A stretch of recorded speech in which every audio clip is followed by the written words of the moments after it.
Okay, I'm Bob Doyle, and I should start by saying this is my first philosophical lecture. So I've worked hard to get my wife Holly, who, like me, is also trained as a scientist. At Harvard, we both have PhDs in astrophysics. Most of my career has been involved in science and technology and development of entrepreneurial ideas through the years. I've been away from my academic career, but I've never left one part of my academic interests, which began in 1956 when I took a course in the philosophy of religion from Kurt Dukas, who was a colleague of William James in the time 1908, 1910 until his death, and like James, an experimenter with mescal and a few of the ways of getting new insights. I didn't go that path with the mescal or even many of the other drugs, and I didn't even inhale. But over the years, I have developed a new way of working in philosophy, which is not analytic language philosophy. It's not the logical positivistic philosophy, all the behaviorism that put William James to sleep for 40 years or more, as we heard Trevor Roper quoted from Bob this morning.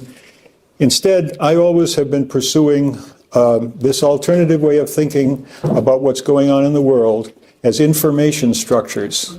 And as a cosmologist, I think I have things to say about how information was created in the world by something that, when I take a serious liberty and become a little back to Dukas and philosophy of religion, a kind of creative force in the universe, which is as close as a scientist will ever come to finding a providence, if not a personal God sort of thing. So I'll come back to that at the end of my talk, but I am an information philosopher. I hope to be more of a formal philosopher because now I'm in the astronomy department, but I hope this fall to be a visiting scholar in Harvard's philosophy department. So my website is a link.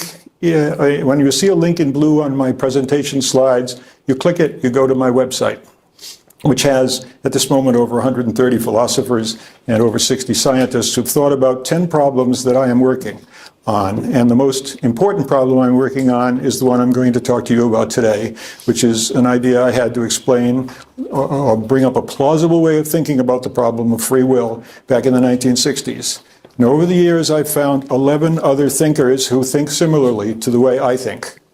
But far and away, the most important of all of them, although there are some really great people in there, like Karl Popper, far and away the most important is William James, because he was the first to think what I'm about to tell you about. Now, why doesn't that go for me? I've got that on. There we go. To start off with, a short poll. How many of you think that science can find causal laws for everything someday? The neuroscientists will see into our brain and figure out exactly how we're working. A superintelligence would be able to predict all our futures. This is a philosophy in the free will world called determinism or compatibilism. How many of you basically would buy determinism? John is going to be solid with that. There's a hand waving. Okay. Then let's see if I can do this. How many of you think that you are fundamentally free and unpredictable, that we are the creative authors of our lives? This is generally called free willist or libertarian. And John, in the true dualist mode of operation... Compatibilist, we like to no. Compatibilist is in the first category. This is an unmitigated freedom I'm talking about at the second level, John, okay? In any case, that way I had 8 or 10 on the free will side and a few on the compatibilist side. So let me say, how many of you never answer questions in meetings like this? Just, yeah, good. I thought there were a lot of phenomenologists out there. Okay, why William James? This is a 2,400-year-old problem. So why William James? 140 years ago, he simply asserted that his will was free. As his first act of freedom, he said, he chose to believe his will was free. In the diary entry, you've all read this in all the major biographers. They deal with this crisis in James' life, very down on himself, partly because everything seems so damn determined. How could he ever be anything different? How could he make a difference in the universe? I think that yesterday he wrote was a crisis in my life. I finished the first part of Renouvilier's second essay, and I see no reason why his definition of free will, and we'll see whether Renouvier actually anticipated James, Quote, the sustaining of a thought, because I choose to, when I might have other thoughts, need be the definition of an illusion. At any rate, I will assume for the present, until next year, that it is no illusion. My first act of free will be to believe in free will. Here is the core of the man who thinks we have a will to believe, okay? And I've got to learn to control this. Now, whereas James denied it to be an illusion at the get-go, today most books on free will deny that it exists. Now, these may be hard for you to see, but the most important of these books is the one by Harvard professor Daniel Wegner in the psychology department, who wrote the book called The Illusion of Conscious Will, in which he shows that we think we did it for reason A, but it turns out there were other reasons, B, etc., that were unknown to us. They were genetic, they were conditioned, hereditary, all these kinds of things. Other books like Living Without Free Will and Illusion by Saul Smolanski, The Non-Reality of Free Will, and the lights make it hard to read the slides. Did my neurons make me do it? That's where neuroscientists are going. And as a scientist myself, it's a rather appealing thought that I could be a scientist who could figure out how everything works. But actually, William James had already figured this out a long time before me.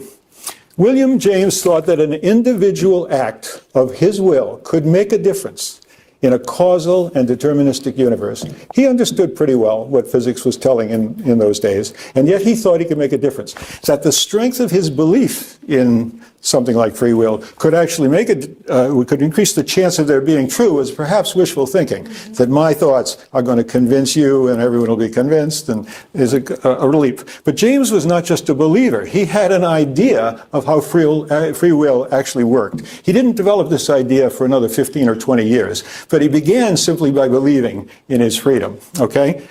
He had a model that was opposed to what he called hard and soft determinism, and famously entered into the taxonomy of all free will positions, some very famous positions. Compatibilism that John mentions there in the back was what James called soft determinism. But the harder form was really the one that was more honest. Because if you believed in determinism, if you believed physics of the day, Newton's laws, you believed that every single thing that happens in this room, including my hand motion, was determined at the beginning of time. The soft determinists also believe that, because they're also determinists, but they also believe that because the causal chain, the Aristotelian prime mover, that set it all going, or Newtonian clockwork, travels through a chain of effect, cause followed by effect, which is a cause for an effect, which is a cause for an effect, and it lands in my mind, and I just happen to be one of the little steps in the chain. And that's what they think of as freedom. It's a little bit like the freedom that Hegel described that a falling stone has to fall freely, which of course is what we say under the force of gravity. Okay, today there are many hard and soft determinisms. My website deals with each of these. You see James' name, the modern name, and 3 other important positions, including illusionism, and those 130 philosophers I've written about occupy various of those boxes. Now, what's compatibilism? It was originally known as voluntarism, and Thomas Hobbes is the most important modern thinker. Chrysippus was the first Greek thinker to argue this position. And basically they were defining not freedom of will, but freedom of action. They wanted to be free of any external coercions. And so, although the will is determined, as long as the will is one of the causes in that great causal chain, that would be enough freedom for them. They found free will to be compatible, even with a complete predeterminism since the beginning of time. And William James is excellent at knowing the difference between determinism and predeterminism, as we will see. Hobbes said, quote, the cause of the will is not the will itself, but something else, not in his own disposing. Voluntary actions have all of them necessary causes and therefore are necessitated. For Hobbes, talk of free agents was nonsense, if free means uncaused and random.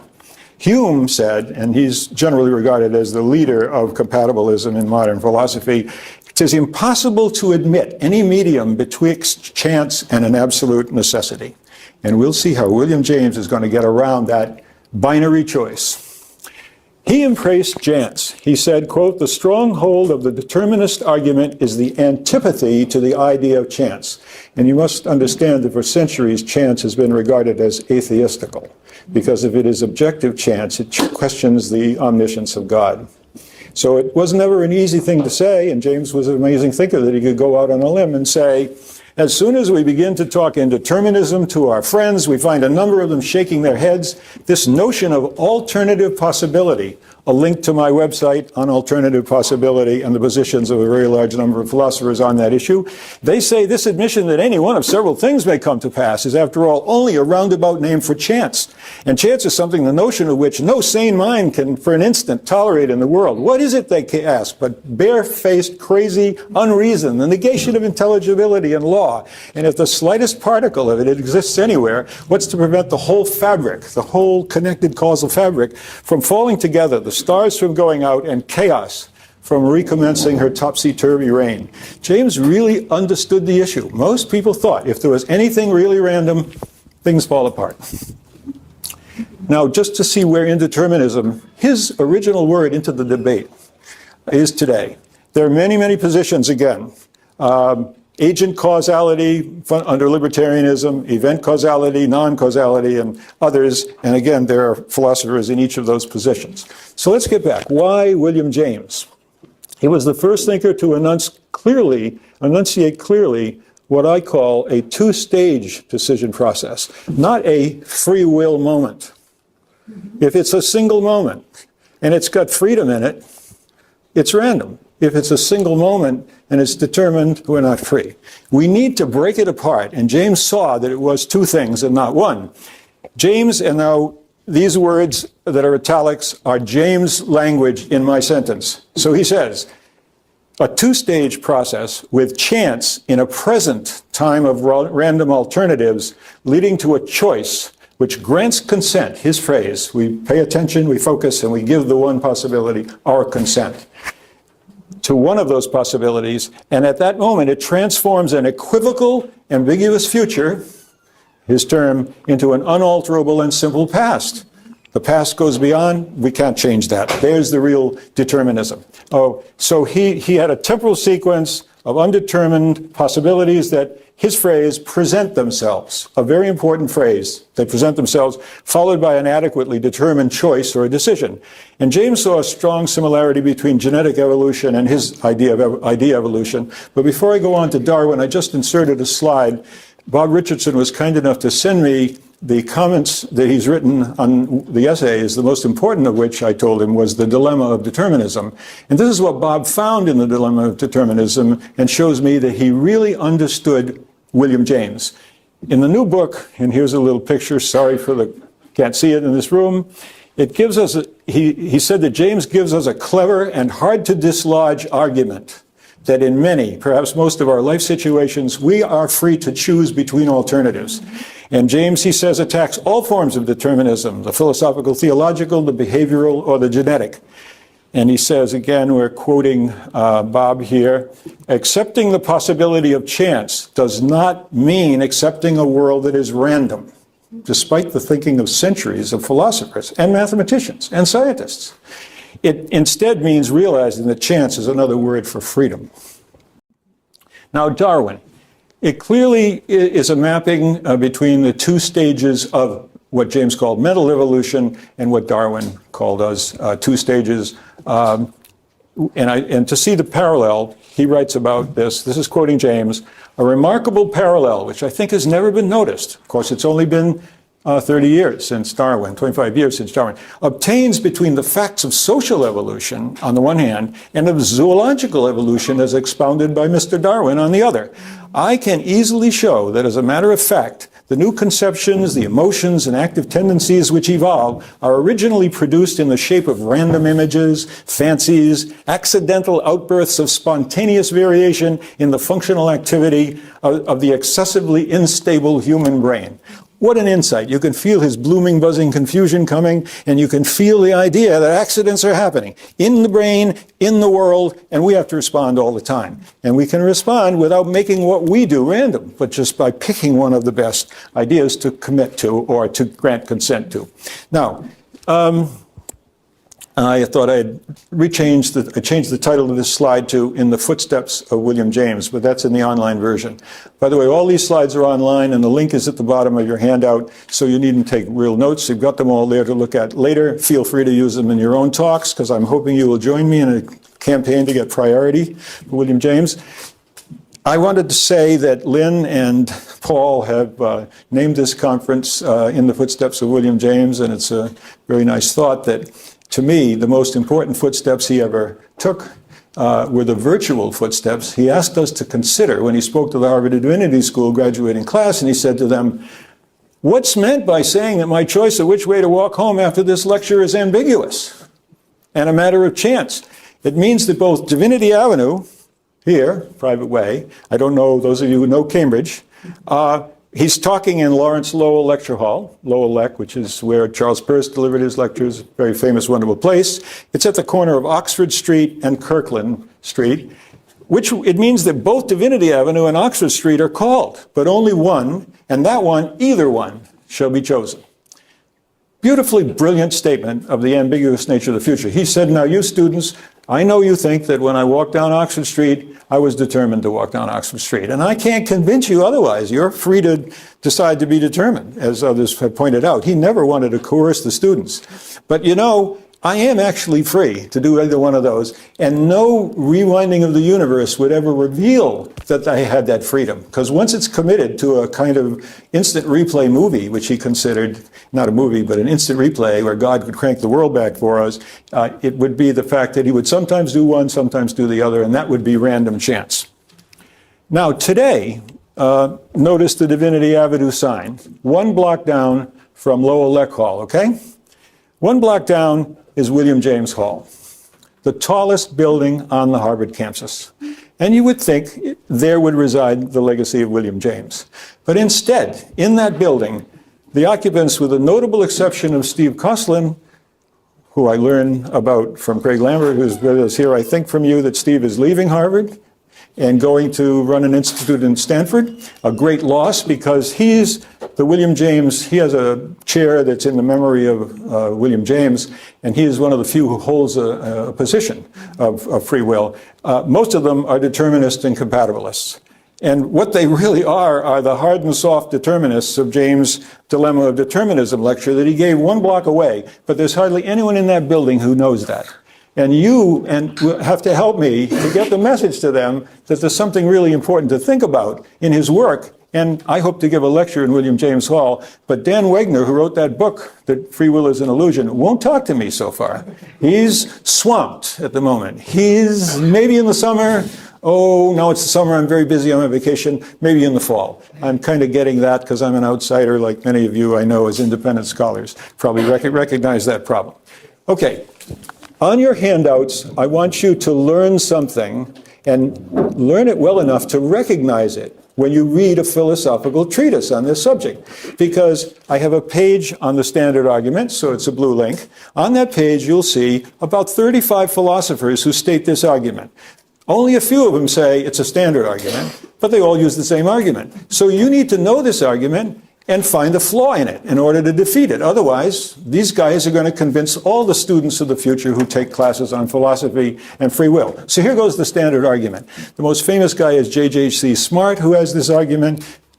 Some who quote earlier ones almost always quote Smart. Smart says, it's a logical problem. Either determinism is true or indeterminism is true. Can't fault that logic. If determinism is true, we're not free. Now, he means predeterminism. If indeterminism is true, our will is random, and we can't be responsible for our actions.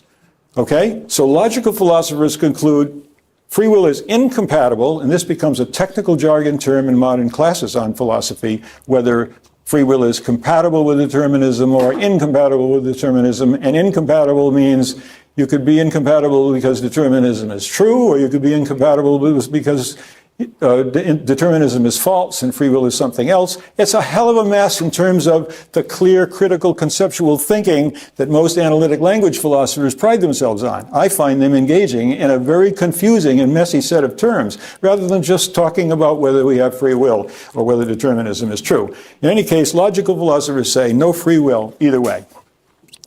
But this standard argument is quite old. And among those I found writing it, I find John Fiske, one of the Metaphysical Club members, with James and Peirce and the great judge. Anyway, here he is quoting John Fiske, his contemporary, in the Principles. Volitions are either caused or they're not. If they're not caused, an inexorable logic brings us to absurdities. I love the one that J.J.C. Smart told me. In one of his writings, he said, if randomness, if indeterminism was true, then a quantum event in my brain might make me jump out the window into my garden and eat a slug. And I thought, I've spoken to J.J.C. Smart a couple of times. He's 96, still quite active, still a solid determinist as any. And I said to him, Jack, that is one of the most creative things I've ever seen written. A little silly, but it is creative, and it's a sign to me that you have a free mind that can create new ideas, and that's one of them. Although he said, thanks, Bob, he still didn't feel convinced that he was actually free to do something that had never been done or said before. Okay, today, let's take Steven Pinker, who is one of Harvard's foremost popular intellectual, public intellectuals today, wonderful books, How the Mind Works. And in How the Mind Works, in 1997, he wrote this: a random event does not fit the concept of free will any more than a lawful one does, and couldn't serve as that long-sought locus of moral responsibility. He is simply wrong. Randomness is just an enabler. It is not in our decision itself at a single moment. So, what's the problem with the standard argument? First, I want to convince you that it's not incompatible with indeterminism. For James, some indeterminism is a simple requirement because it breaks the causal chain back to Aristotle's prime mover, or Aquinas' God. Okay? If you break that chain, at least we've established step one. We could be undetermined. Okay? And we'll see another thing is that time matters. And a flaw in this simple logical argument is that it thinks the moment of free will is a moment, rather than James would have it as a process over time. Okay, and although I say, and the point is to see that indeterminism comes in the early stage of our decision making, where choices, or what James called alternative possibilities, are being drummed up for us to go with, and the later stage can be adequately determined. But that adequately conditional adjective there says that even though physics now shows us that the universe is fundamentally and irreducibly indeterministic at the microscopic scale of quantum mechanics, we now know that chance is real in a way that James could only have intuited. And boy, people have put down intuition and introspection for years, but this man saw past the powerful thinking of the best scientists of his age to see into a time when chance would actually be real. But now, can we reconcile it and not have it destroy our responsibility? James knew that if there was indeterminism that directly caused the decision, that would be a problem. If our decisions are random, they're not caused by our reasons and our desires. They're just a flip of a coin. And my friend Robert Kane, who is the editor of the Oxford Handbook of Free Will, and one of the 5 people who discussed James' idea of the two-stage model without knowing it was James' idea, Bob Kane is now the subject of my first DVD on philosophers who've written on free will. He came to Harvard in the fall, and I made a videotape of an 82-minute lecture of his life's work, which will be available. I'm trying to convince him to put it on the web. Anyway, Bob Kane has a cute argument, which I will set aside for the moment, but just so you know. Genius of William James, I say, was to limit that indeterminism. The way Kant wanted to put limits on reason, William James limits the indeterminism to generating the alternative possibilities, which seem to present themselves for evaluation. And in the later evaluation stage, we need some determinism.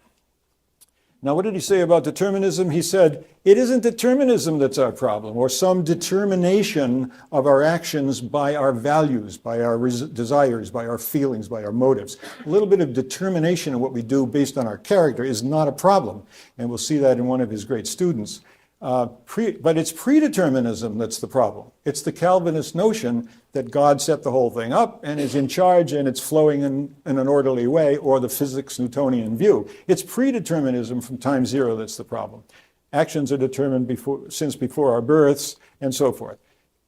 James says an effort of will grants consent to one of those alternative possibilities. So he answers the question, which Bob Richardson gave us this morning. Will you or you won't you have it so?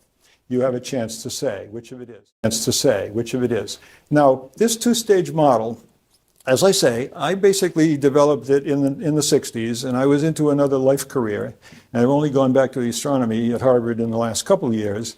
And I watched other people arguing about this idea of mine, and I thought, somebody's going to figure this out. And I didn't know James yet. The first I came across was really Dan Dennett, who wrote a book in 1978 in which he states William James' argument and names it another name other than Jamesian, which I want to now call it. He called it Valerian, for reasons I can't explain to you, after the great poet Paul Valéry in France. Now, the others who've come up that I've found in my researches include the great mathematician Poincaré, a great scientist, Compton physicist, Karl Popper, the great philosopher, physicist and philosopher from Yale, Henry Margenau, and then the ones who are alive, Dan Dennett, Bob Kane, John Martin Fisher in California, Al Mealy at Florida. Al Mealy just got a $4.4 million grant from the Templeton Foundation, 4-year grant to study free will. The next 4 years, free will is going to be back on the philosophical map. Not that Mealy knows how to figure it out yet, but I'm hoping we will convince him that it's been figured out a long time ago by our William James. Steve Kosslyn, I mentioned, who's going to leave Harvard, myself, and Martin Heisenberg. Now, I put the date 2005 on myself because I don't want to claim I thought of it in 1965. You can find it in my notes and records, but I don't particularly need that. I only went public with it a few years ago when I started issuing my Information Philosopher web pages. Okay. Every one of these 12 include two things: alternative possibilities generated by chance, and adequately determined evaluation of those possibilities or alternatives, which results in a will decision. So our goal is to think of this as two stages, and they're distinct. I would actually like to separate the word free from the word will, because to say the will is free, that really bothered John Locke. I guess I don't have my quote from him on this page. He said it isn't the will that's free, it's the man that's free. Because in those days, free meant libertine, totally uncontrolled, ridiculous. He said that's why we're in trouble. We use the language free will. No, we shouldn't be saying free will. Will is an act of determination. Anyway, I like to say first a free stage, then a will. First chance, then choice. Our thoughts come to us freely, they present themselves. Haven't you ever said to yourself, the idea just popped into my head? Ideas pop into our heads. Not all of us, maybe. Some people never think of anything new, maybe, but most of us do think of things. But our actions go from us. The ideas and thoughts come in, the actions and decisions go out. I'd like to say that as a figure to help you think about that. I believe we are the authors of our lives. Now, my website, as I mentioned, has 130 philosophers, including Bob Kane of the Oxford Handbook, Al Mealy, who has this giant grant. You'll also find 60 scientists from Laplace, of the great Laplace demon, who could, if he knew the positions and momenta of all the particles in the universe, he'd be able to totally predict the future. A perfect Newtonian view of the world and a perfectly deterministic view, down to a son of Werner Heisenberg. You probably know Heisenberg of the uncertainty principle or indeterminacy principle. His son is the leading neurogeneticist in Germany, and he wrote an essay in Nature magazine last May asking, is free will an illusion? A dead-on, head-on attack on Dan Wegner at Harvard. I've called Dan Wegner, I've emailed him and said, could I come talk to you about this? I'm swamped right now.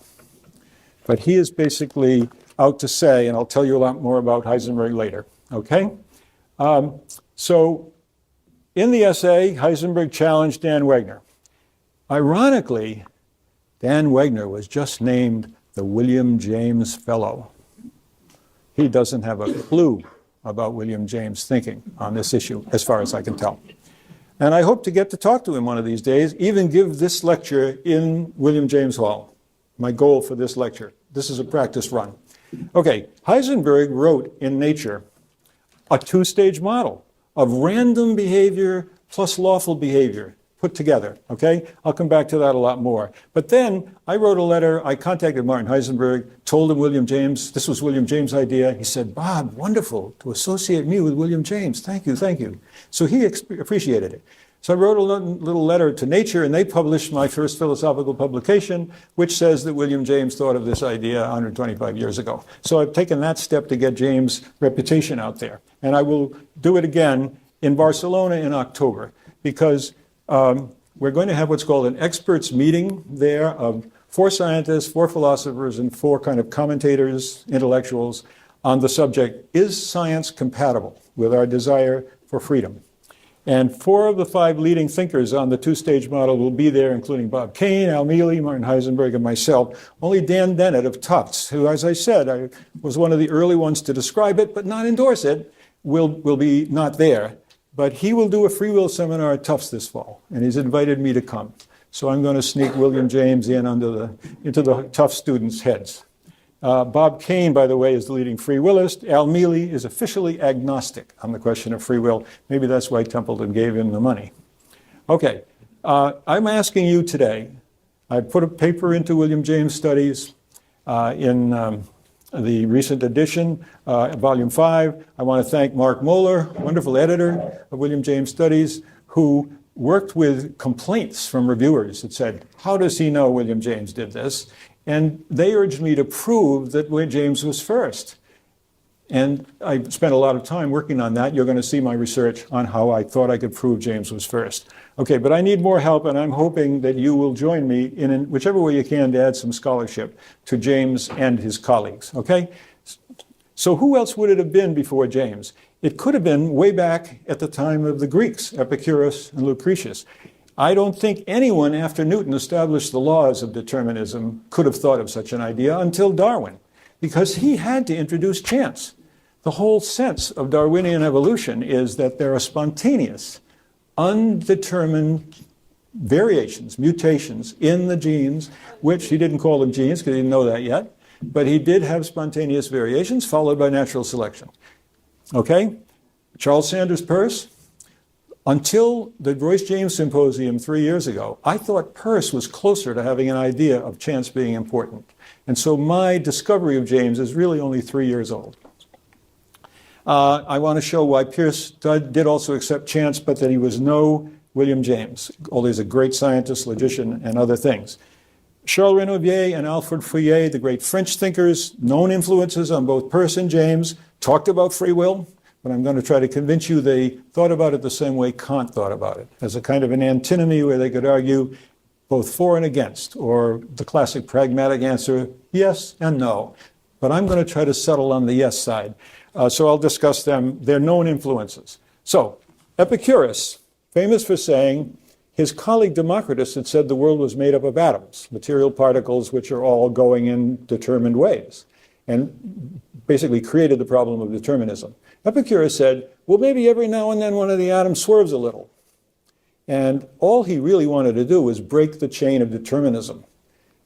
Not that he thought chance made us free, but we have very few of Epicurus' works. I have all of them on my website.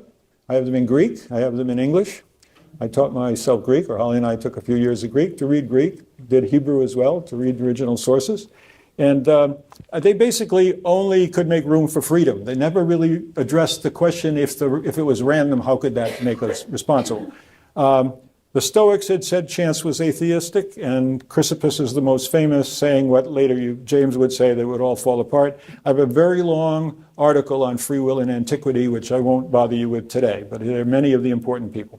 So now, could Darwin himself seen this? After all, he's the first one to tell us some chance variations, and then interesting things come out sometimes. Bob Richards, Robert Richards, not to be confused with Bob Richardson. Robert Richards I learned about from a paper, a reference in Jim Kloppenberg's book Uncertain Victory, wrote a paper Gene Taylor has stepped out, but Gene Taylor and Robert Richards were four of the young scholars of the William James Renaissance that the Harvard Library Bulletin published in 1982. It was Richards' first look into the relationship between James and Darwin. And what Richards has told me, I've corresponded with him, is Darwin, he says, would not have liked what James was doing with it because his model of the mind was deterministic pattern manager like Huxley. And he was working on the biology part, not the mental part. So, but, says Richards to me, James couldn't have known this since Darwin's mental stuff was only written in the private notebooks and they were not available to William James at that time. So I think we can cross off Darwin, and I thank the editors for insisting that I find this evidence. I'm saying couldn't have been before Darwin, couldn't have been during Newton, couldn't have been even in the ancients, a complete view like we're going to see from William James. So what about the two great Frenchmen? Renouvier had published over several years wonderful books called General Critique essays, and they were inspired by Kant and they were very Kantian. But Kantian, as you know, solutions are generally both this and that, like Hegelian solutions. And there was an important difference where Kant put freedom in the noumenal realm, the kind of Swedenborgian other world that corresponds, a mental-only realm. Renouvier did bring it into the phenomenal world, and he said absolute chance is a requirement. So he's a step towards William James and two-stage models, but he doesn't yet see, you can't let the chance get into the decision. So his proofs of liberty and free will turn out to be formal antinomies, he says. They can be used to show or not show any case. So I leave it to you to see that he really didn't have James' practical thinking that chance must be limited to the alternative possibility generation. Now, Fouillé had a similar book. I had the pleasure of looking in the Fouillé book and finding William James' marginalia on the important sections of what he, I'm sure, learned from Fouillé. No problem about that. Fouillé influenced both of our great thinkers in America, Peirce and James James' personal copy that I've studied, thanks to work of Gene Taylor, who found that Alice Gibbons had given all of James' 17,000 books or some great number to Harvard, and Harvard librarians had put them in the general collection. And there they were until Gene Taylor and others started to notice, my gosh, we've got James thinking on all manner of writers and philosophers. And so they began a 5-year attempt to get all the books back and put them in Houghton, where we're going to see a large number of them tomorrow. Okay, so Fouillé wasn't at all specific about how chance could help, and I think I can rule him out. Now, what about Peirce? He is obviously the most difficult one for me, and as I say, I've been studying Peirce. My first office at Harvard Observatory was close by the library. I spent a lot of time in the library, and that's where Charles Sanders Peirce worked as an assistant at the observatory. I felt very close to Peirce, lived close to him. I was born in Cambridge and all of that. But he came up with this idea of tychism, real objective chance, getting it from Fouillé and Renouvier, but that's all right. He really believed it, gave it a name. Unfortunately for Peirce, he always thought everything had to come in threes. So whereas Darwin had a two-step process of some randomness followed by an evaluation process that's adequately determined, instead, Peirce put it in a kind of Progressian bed of 3 steps.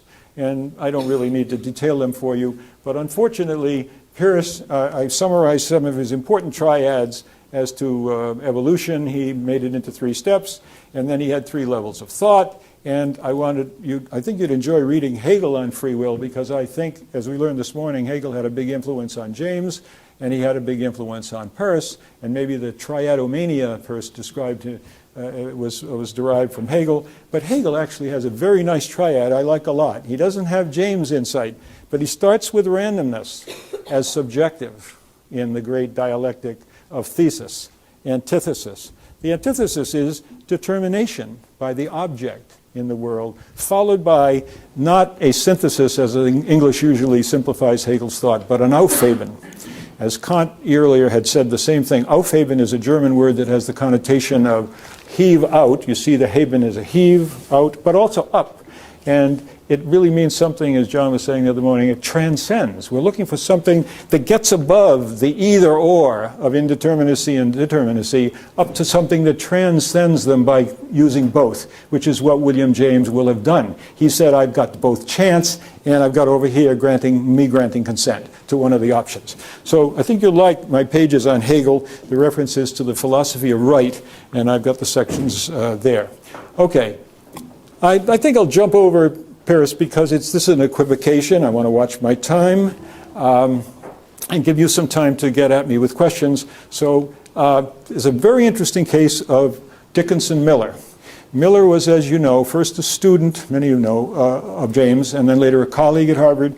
And then 24 years after James' death, he wrote a mysterious paper called, in here somewhere, Free Will as Involving Determination and Inconceivable Without It, which has been taken as a landmark paper to show that free will requires determinism.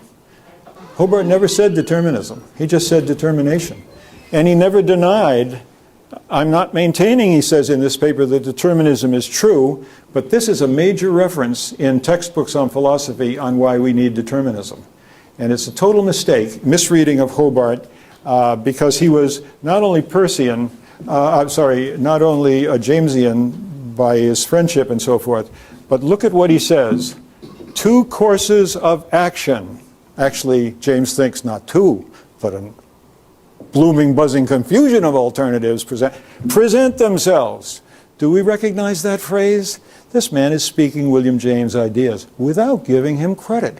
Now, I find it's a hard job to go and research, and when there's no footnotes like we have today, that I got that from William James. But I think that convinces me. I know he's talking James. Okay, let's move on to the first of the people that are not contemporaries or exactly, although James and Poincaré are more or less the same time. Here's the great mathematician speculating on how it is he comes up with new ideas in math. He says he's using random combinations and possibilities are generated, some unconsciously, then they are selected among. Is that the 2-stage solution? Simple as that. Looks just like Darwin. Random combinations, possibilities, some unconsciously, then they're selected among. In the subliminal ego, there reigns what I would call liberty, if one could give this name to the mere absence of discipline and to disorder born of chance. There is Poincaré getting on the same wavelength as William James. Chance is important. And now watch this. It's certain that the combinations which present themselves. Am I reading William James into Poincaré with that same important phrase? Present themselves to the mind in a kind of sudden illumination. After a prolonged period of unconscious work, only a few are harmonious, useful, and beautiful, and they will be capable of affecting the geometrician's special sensibility and will direct our attention. Am I reading William James? They will focus attention. They will grant consent to one of those possibilities, and this will give them the opportunity of becoming conscious.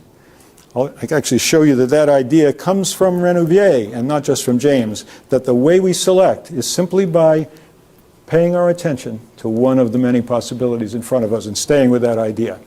So, I think I've been able to find that no one before William James had a 2-stage model for free will, and let's turn now to a few since him, although few, if any. A couple give any explicit credit to the immediate predecessors. So I have a research problem to figure out what do they know and what are they not telling us about William James and earlier thinkers, okay? I actually find it very hard to believe that almost any of these who write on free will and determinism wouldn't have read the author of the article that defined the terms hard and soft determinism, which they use, and the iron block universe of determinism and the quagmire of evasion that's compatibilism. You want to stop me for a moment, or you're just exercising? Okay, good. All right, I hope I'll give you time to get at me. Arthur Holly Compton is the first of the scientists in my list. Compton is the Nobel Prize winner for the Compton effect, in which electrons interact with photons in wonderful ways, all a few years after the uncertainty principle of Heisenberg. And he proposed, look, maybe there's a quantum event in the brain which will come up and break the causal chain of determinism. At this point in time, it's 1931, it's Science magazine, And Arthur Holly Compton has gotten us back to Epicurus, who said, maybe the atoms swerve every now and then. Notice it is not a solution. It's just a way to say determinism is false, indeterminism is true, and all the philosophers who argue this logically are making a mistake. Indeterminism is true now because of physics, but it's no answer to the problem of stopping that randomness from contaminating our choice. So, 1955, 24 years later, he saw randomness as producing a range of events. And he's starting to see that he needs to keep the randomness just generating possibilities from which the choice is made. And he uses the phrase, which I love a lot, that first there's chance and then there's choice. Now, Karl Popper, certainly the best known internationally famous philosopher in my group, wrote for many years objecting to Compton and their amplified quantum event, but by 1977, in a book with the great neurobiologist John Eccles, The Self and Its Brain, he began to say this: new ideas have a striking similarity to genetic mutations. Well, we've heard our William James saying that back in the Principles, and in another lecture. They're also probabilistic, not in themselves originally selected or adequate, but on them there subsequently operates natural selection, which, he's really talking about natural selection here, and we could conceive of a similar process with respect to new ideas and to free will decisions. And then he says, the selection of a kind of behavior out of a randomly offered repertoire. There's James' alternative possibilities presenting themselves. He's not using James' terminology. Be an act of free will. I am an indeterminist, he said, although he hadn't been all his life. A choice process may be a selection process, and the selection may be from some repertoire of random events without being random in its turn. Karl Popper sees the randomness does not necessarily make the choice based on our motives, feelings, emotions, whatever, random itself. That was in a Darwin lecture. Now, Henry Margenau, watching my time, I should jump over him, lectured on scientific indeterminism, and he basically said in '82, I have a solution to what heretofore has been seen as an illusion.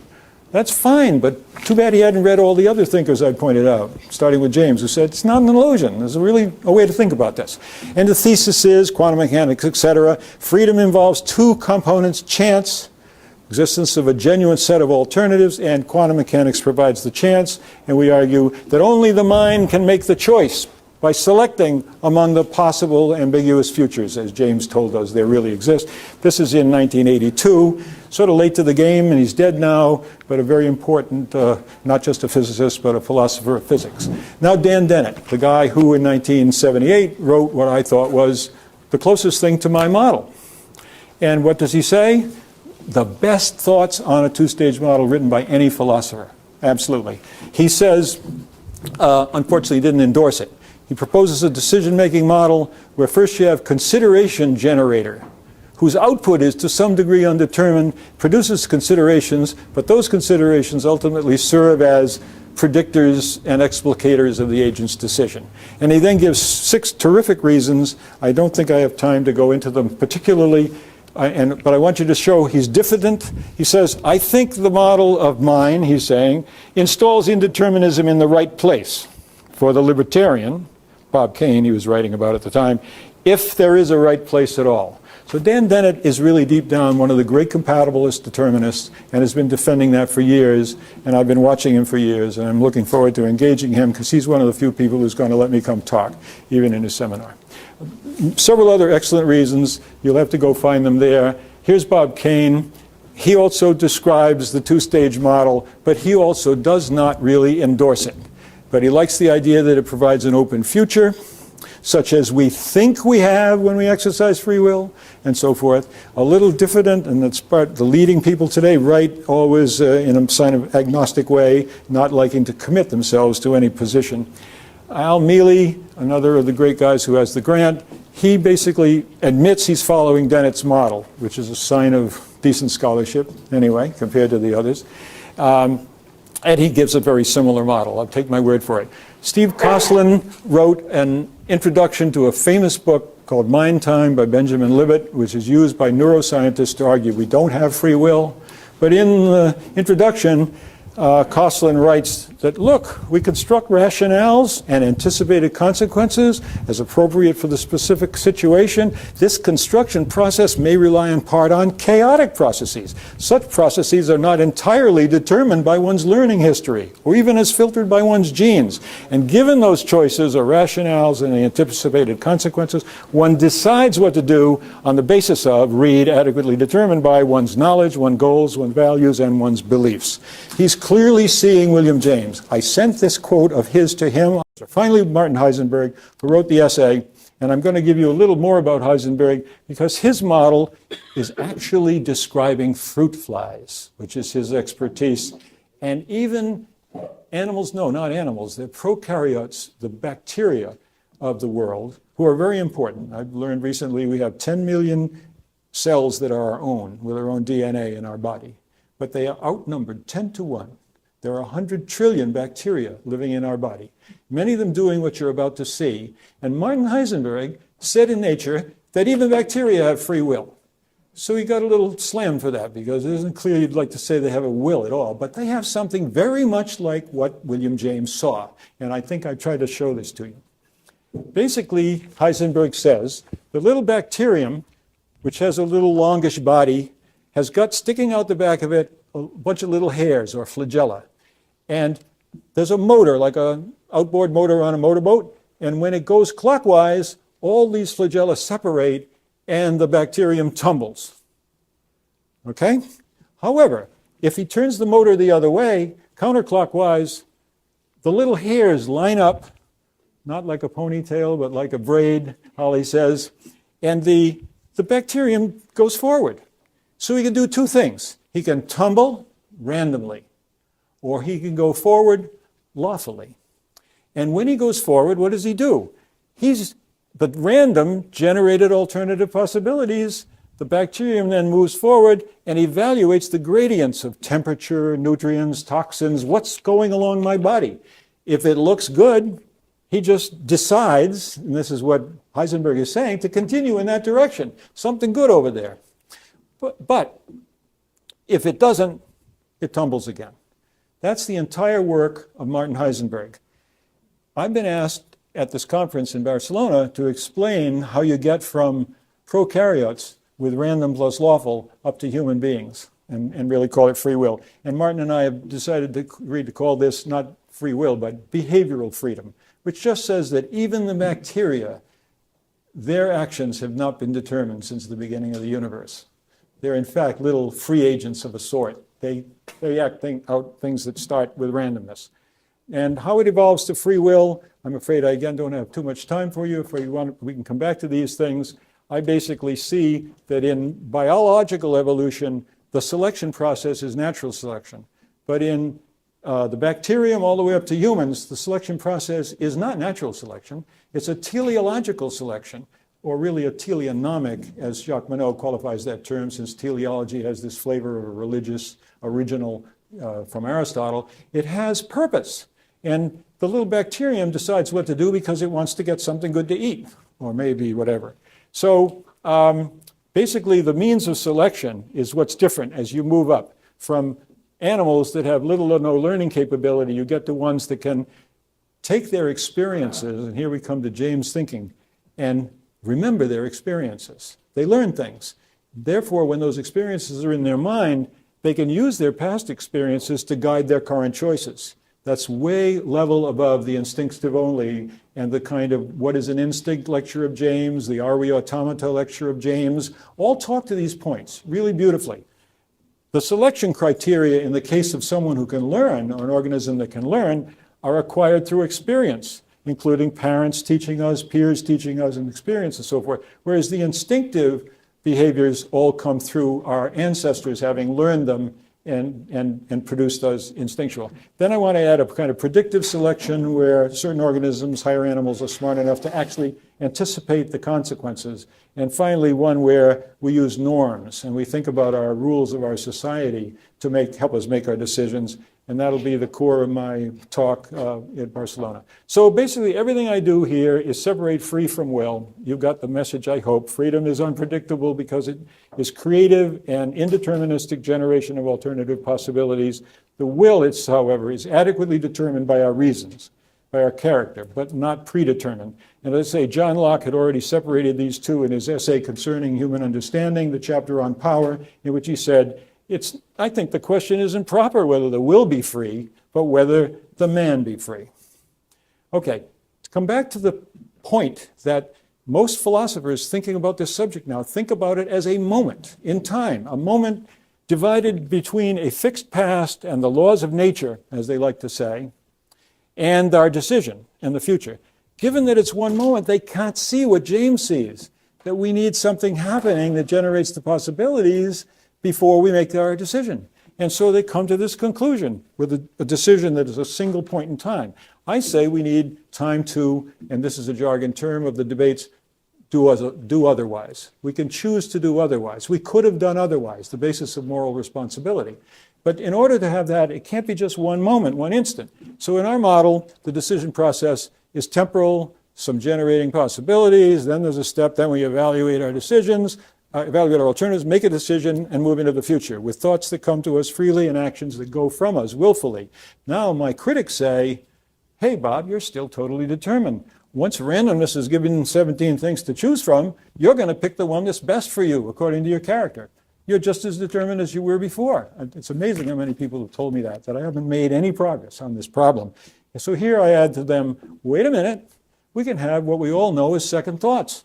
Just because random possibilities have appeared and we're now thinking about them, and there is one that looks the best, we can say, that's not as good as I wish it could be, provided we have time. And time is of the essence in understanding free will, because it's not a moment. It's a process. And we can say, oh, think again, go back, generate some more possibilities. Of course, if we don't have any time, we go with whatever we got. And that's the way the world is, and it's a practical problem, as James would have known. So I agree with what Dan Wegner, that we're not always free. Much of what we do is because we inherited a tendency, or we got conditioned, we're depraved on account of we were deprived as kids, the famous line on Officer Krupke's song in West Side Story. Lots of reasons, which are mitigating circumstances in the courts of law, why we weren't responsible. I'm not denying Dan Wegner's research. It's wonderful. The many things he's been able to show, which is why the agent did something, but they gave a different reason. But I want to say at the bottom line, there's always room to generate possibilities, and that's because there's no single cause-effect chain in the history of the universe. Instead, at all times, we're looking at multiple causes and multiple chains, which I've drawn in as chains. And here, basically, I've got Dan Dennett's, what he calls functional homunculi in the brain, each of which is wanting something to happen, and they argue over what's going on. Nice model. Bernard Barr's, the great author of consciousness textbook, where he cites William James' ideas as coming back full bore. People are working on many ideas of James, and I've written to Barr's, and I've said, and his work on free will is far and away the greatest, and I'm hoping to bring that back. And he and I are debating that a little bit. But anyway, basically, remember that model of past, decision, future? Here's the past. There's the Big Bang of the universe, then the origin of life, Homo sapiens, creation. Every one of those events had involved randomness.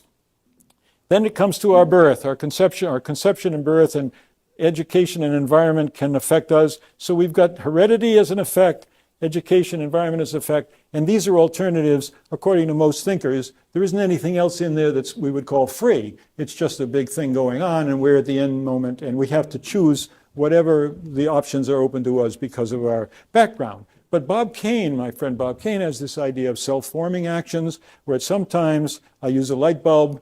At some moment, something free happened, and that helped to form our character, he calls it, self-forming action. So what happens now is the mind has a bunch of alternatives to choose from at all times. Some of them are properly determined or by factors even before our birth, but others that happen our own free creations during our lifetime. And to fill out my model, I basically want to say that when you're faced with a given circumstance, you don't have to pick one of these.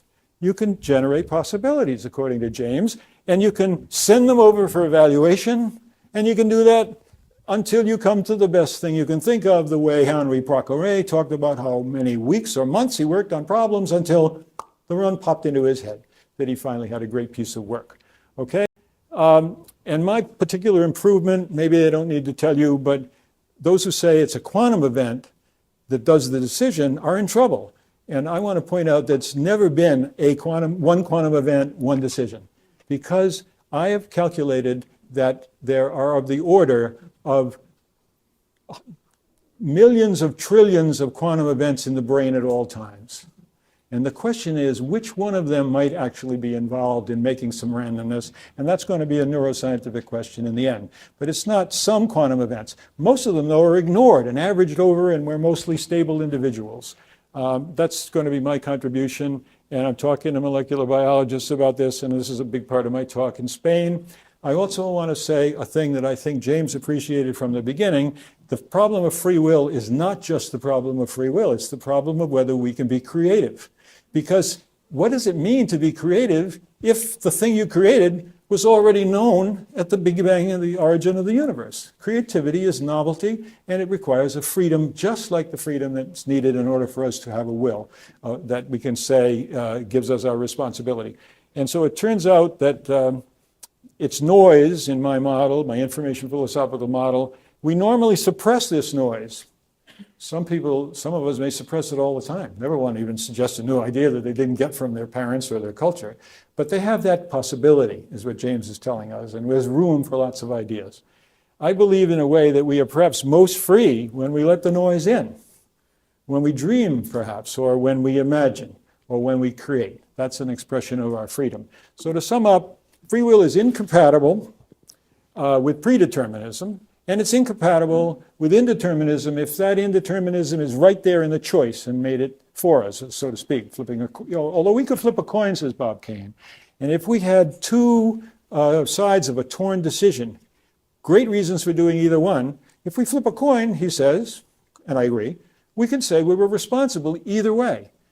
And that's his great 45-year theory of freedom, is that you can flip a coin as long as you've got good reasons for going either way.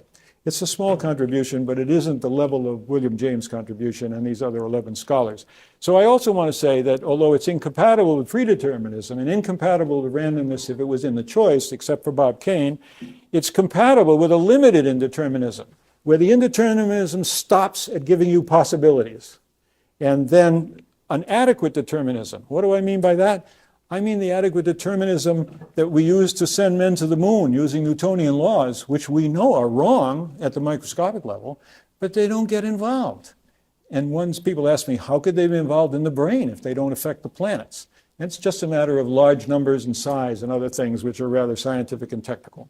So I am thinking that maybe compatibilist philosophers, who right now call themselves compatibilists, and in surveys of the Academy, something like 2/3 of philosophers, professional philosophers, the kind that James distanced himself from, describe themselves as compatibilists. It's the most popular position.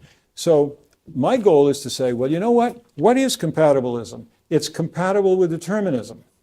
So I'm going to say, well, William James, 125 years ago, showed that it's also compatible with indeterminism. And that's a broader, it's a both, as a phenomenist thinking. Let's say we're compatible with determinism, limited of course, and we're compatible with indeterminism, limited of course, and they can go right on calling themselves compatibilists. They don't have to say, gosh, I got that wrong all these years. They can say, I knew we needed some compatibilism with determinism because I wanted my decisions to be causally related to my character, my values, and so forth. And that was a very good reason. My friend Kane says, don't talk about compatibilism, Bob. They'll never understand you. And he suggested a term, and I think I can give compatibilists what they need, namely the amount of determinism or determination that connects their character. And I think our model will provide that determination. But will compatibilists ever accept our limited indeterminism from quantum physics? Most of them know quantum physics is a serious theory and probably true. They can't cope with it, basically. So I say, let's correct it. Let's say free will is compatible with determinism, but it's only the adequate determinism of today's use of Newton's laws when they work. But say that it will give us that determination. The other correction we need to say, and this is William James, is that it's compatible with some chance, the limited indeterminism for new ideas that generate the alternative possibilities.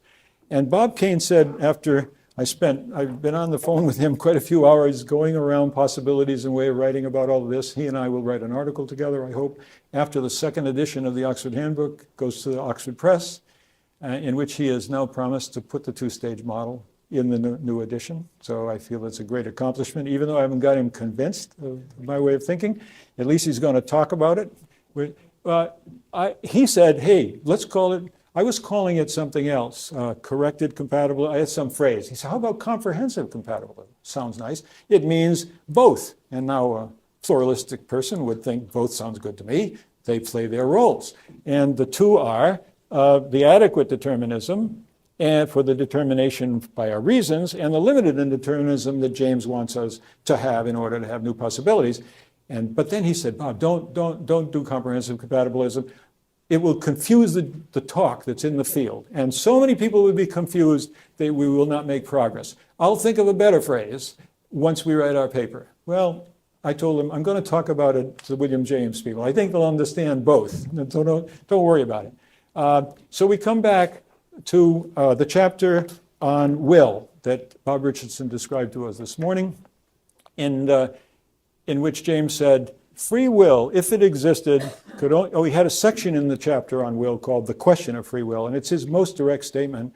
Years after, 15 years or whatever, after, well, at least 16 years after 1884. No, really, it's only 6 years after the dilemma lecture. If it existed, could only be to hold some one ideal object or part of an object a little longer or a little more intensely before the mind. Amongst the alternatives which, here he is, years later, present themselves as genuine possibles, it would thus make one of them effective. His model of how we work in the world is that lots of possibles come to us. And at every moment, whether we're deciding what you ordered for lunch today, or whether you're thinking about your future life and just doing something extremely important and momentous, whichever it is, it's always seeing the things that present themselves and making one effective. And I thought this was a wonderful line from him. I wanted to sink it into your heads. He said, what's going on in the brain is so minuscule, we hardly know it. He said, and although such quickening of one idea might be morally and historically momentous, if considered dynamically, it would be an operation amongst those physiological infinitesimals which calculation must forever neglect. I'm going to put this line in the face of the computational model mind builders where the brain is a computer and it's computing everything and it's doing everything we think we're doing, because here's James telling us that the tiniest little thing could be made effective, and if it was made effective, it could become morally and historically momentous. And to conclude what I want to say, my answer to James' question about free will. His will to believe in free will, William James. Notice the use of William. There's something, this guy was driven in part by his name. May have been physiologically infinitesimal dynamically. That little decision in 1869 to dump his depression, geez, say, maybe I could make a difference in the world. Why don't I just believe I can and see what that does for me? That little physiological infinitesimal was indeed morally and historically momentous. But most of my colleague philosophers do not know that at this time, and I'm counting on you to help spread the word, because amongst the many free will alternatives which present themselves as genuine possibles, as he said, is my hope that you members of William James Society and others here will help me make his idea of a two-stage model effective in the world. So thank you very much, and we've got some time. Yes.